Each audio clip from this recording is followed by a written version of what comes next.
O Realidade em Pauta já está de volta e hoje o assunto é o Reino Unido, com as diversas implicações em torno do Brexit e a aceitação da monarquia pela maioria dos cidadãos.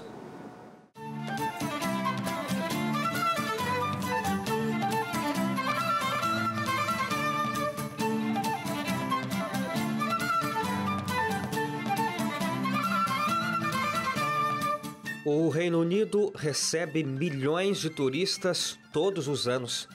Em 2016, a Inglaterra bateu recorde, mesmo depois do anúncio sobre o Brexit. 37 milhões de pessoas visitaram o país da rainha. A média é sempre em torno dos 30 milhões de visitantes estrangeiros a cada ano. E toda essa gente quer conhecer os prédios e marcos históricos do Reino Britânico. A monarquia do Reino Unido causa fascínio entre os viajantes e contribui diretamente para a economia do Reino Unido em uma relação de custo-benefício positiva para o reino. Em 2017, o país lucrou 103 bilhões de dólares com turismo, mas o papel efetivo da rainha é muito mais simbólico do que prático. A decisão de deixar a União Europeia e qualquer outra ação política cabe ao Parlamento e ao chefe de governo, neste momento liderado por Theresa May. Politicamente, o que a rainha tem como prerrogativas são algumas poucas ações, como, por exemplo, declarar guerra ou paz e comandar as forças armadas no próprio reino, convocar e dissolver o parlamento, escolher o primeiro-ministro, sancionar as leis criadas pelos parlamentares, conceder o perdão real a condenados, reconhecer novos países, conceder honras, como a outorga de títulos de nobreza, e assinar tratados internacionais representando o reino. Mesmo assim, a ação da monarca em qualquer uma dessas prerrogativas se limita a sempre aceitar as indicações do parlamento ou do primeiro-ministro em todas essas decisões. O peso da política recai sobre a atuação do premier do país. Nos últimos 2 anos, é Theresa May quem está no cargo. Ela assumiu em julho de 2016, depois da renúncia de David Cameron, que deixou o cargo após o referendo proposto por ele mesmo e que decidiu tirar o Reino Unido da União Europeia. May assumiu o país em um momento extremamente delicado, com a missão de levar adiante a decisão popular pelo Brexit.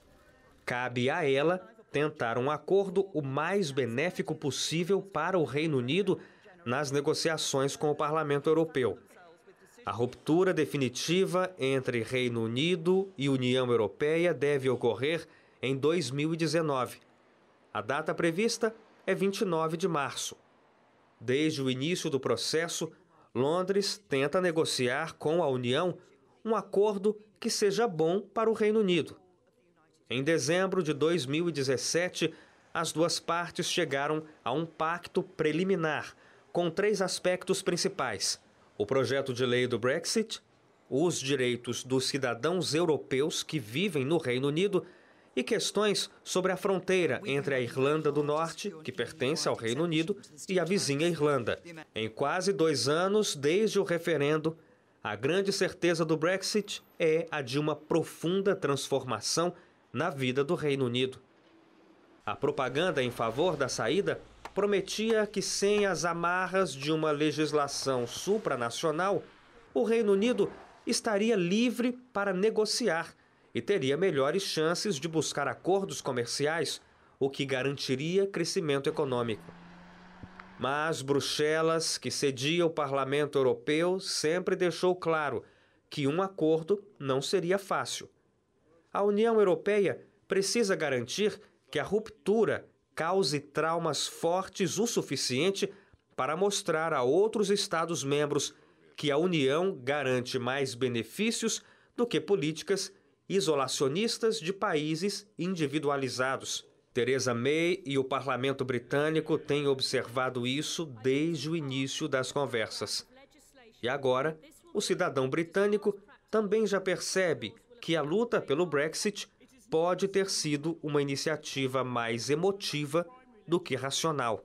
Um novo movimento tem ganhado adeptos entre os britânicos com o mote Regret, uma junção de Brexit e regret, um arrependimento pelo Brexit. Cidadãos que votaram pela saída do referendo hoje tentam fazer um movimento contrário, tendo agora as informações reais sobre as dificuldades que o país vai enfrentar a partir de 2019. A campanha pelo Brexit tem sido acusada de irregularidades, o que reforça o sentimento de boa parte da população por uma revisão do referendo e até mesmo uma segunda votação, desta vez tendo à disposição as reais implicações já apresentadas contra a saída britânica por parte da União Europeia.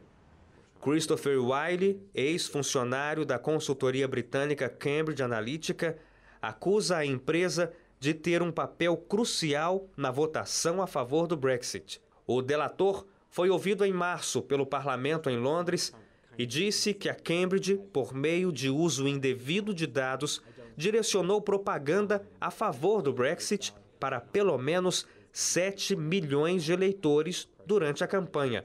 A Cambridge é a mesma empresa citada no escândalo envolvendo o Facebook e a campanha presidencial dos Estados Unidos. Outras suspeitas contra a campanha pela separação tratam de Caixa 2. Os defensores do Brexit teriam gastado mais do que o valor permitido pela legislação eleitoral do Reino Unido e teriam feito gastos não declarados, o que teria tornado a campanha desleal. As revelações têm servido aos grupos contrários à separação para pedir a anulação do referendo.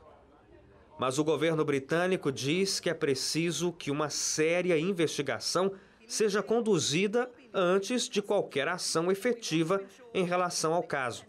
Enquanto Theresa May administra a crise, o Big Ben mostra o tempo correndo em direção ao prazo de saída, com hora marcada para as 23 horas de 29 de março de 2019.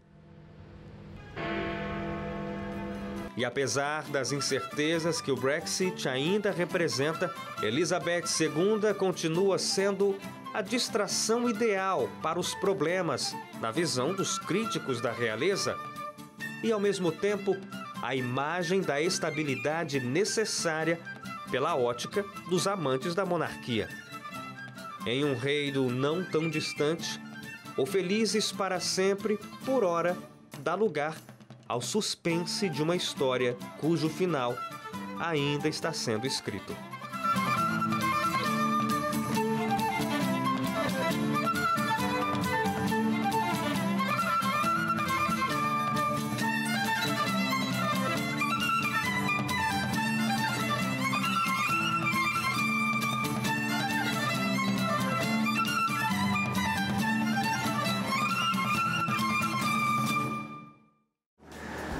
Realidade em Pauta de hoje fica por aqui. Eu agradeço pela sua companhia e espero você para o próximo programa. Se você quiser rever esta ou outras reportagens, é só acessar o nosso site, novotempo.com/realidade em pauta. A você um abraço e até o próximo encontro.